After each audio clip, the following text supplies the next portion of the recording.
As someone who really, really, really likes Captain America, I was looking forward to the next major Cap movie, no matter how bad Falcon and the Winter Soldier was, which You have to stop calling them terrorists. wasn't easy. But my wife was looking forward to it, so Valentine's Day became a settled date, and this was the settled movie.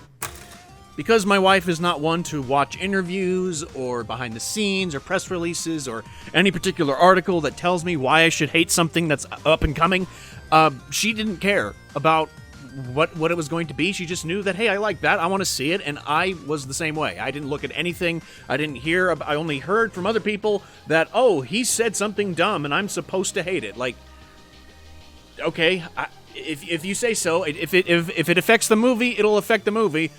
If you bring it with you, but we didn't, so we just went into it with what we had, which was nothing. I mean, we did see the Rotten Tomatoes score, which wasn't great, and I saw the thumbnails with Doug Walker, and of course, Critical Drinker, but, you know, that's not saying much. He hates everything, and when he does like something, I really could have lived without it. So, let's just say we went into this with stunted expectations, and because of that, this was one of the best dates we ever had, and I just want to thank you on behalf of the Kringle family.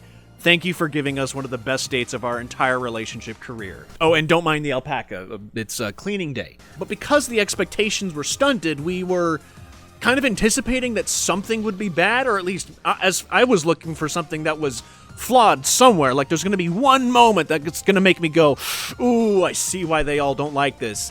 And it never came. Like, we just kept looking back at each other like, this is good, what the hell?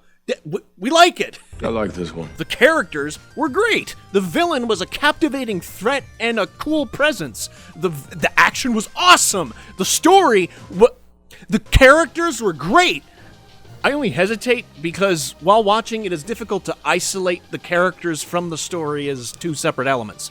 I love the characters, and by extension, I loved the story that was taking place because of it. Because Sam is actually really good as Captain America. In this case, he's the same character as he was from the movies, not the miniseries, which is really important to me. And I love Joaquin Torres. He's a really funny character that brings a genuine kind of charm and excitement that it's like, wow, what a unique character in this MCU. He's actually really good.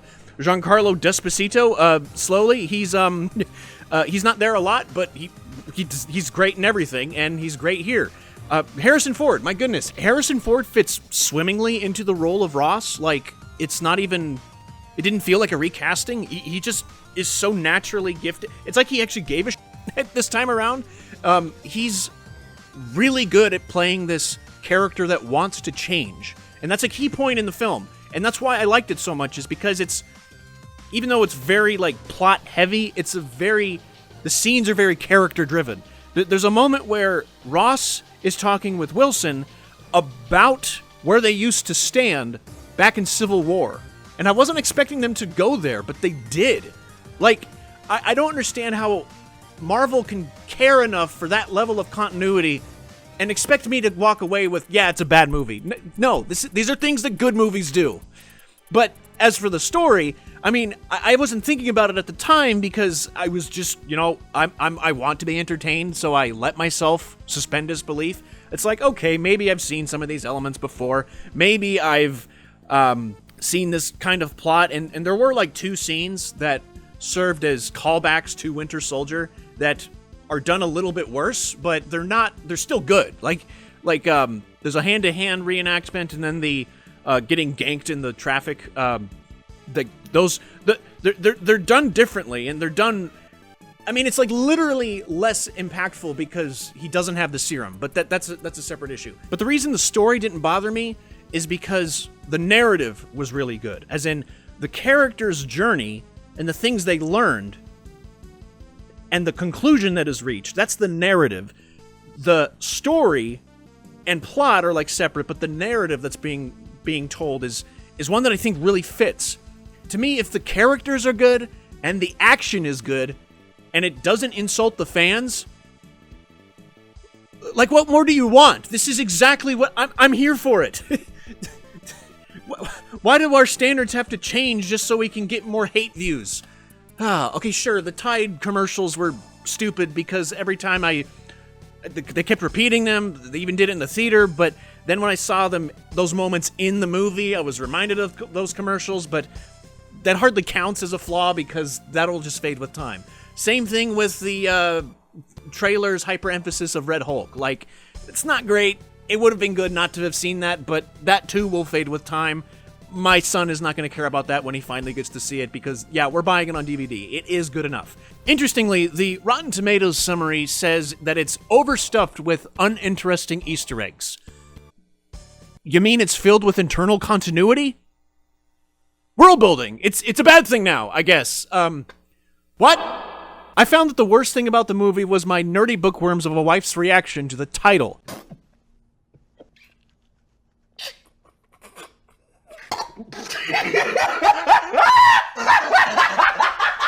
Brave New World sparks a very specific concept to her that is so tied to the actual book that she couldn't help but laugh every time she was reminded of the subtitle, ever since they renamed it over a year and a half ago. I never cared, but she explained that it's like if the martial artist character who fights with Golden Hoops movie was entitled Shang-Chi, the Lord of the Rings.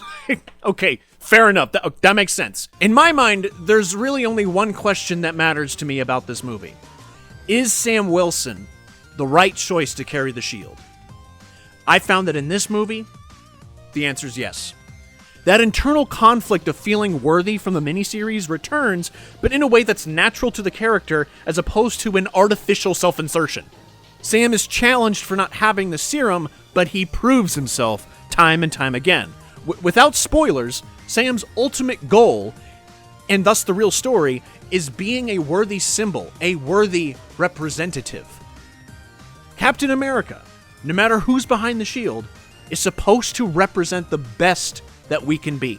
In this current MCU world, it's not about stopping the conspiracy or preventing the Doomsday event, it's about fighting for the goodness within a person to believe that they can change for the sake of the whole world.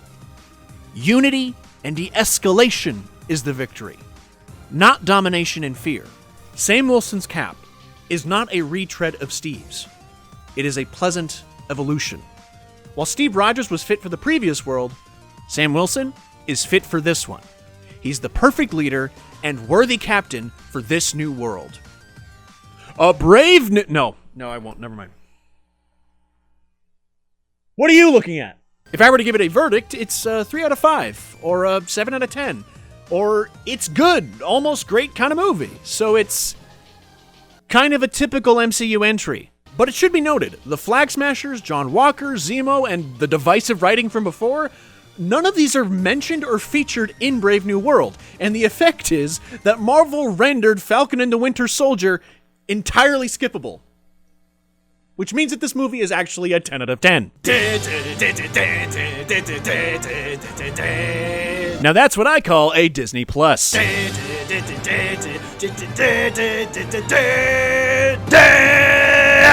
Dun dun dun dun, ring ring, like and subscribe.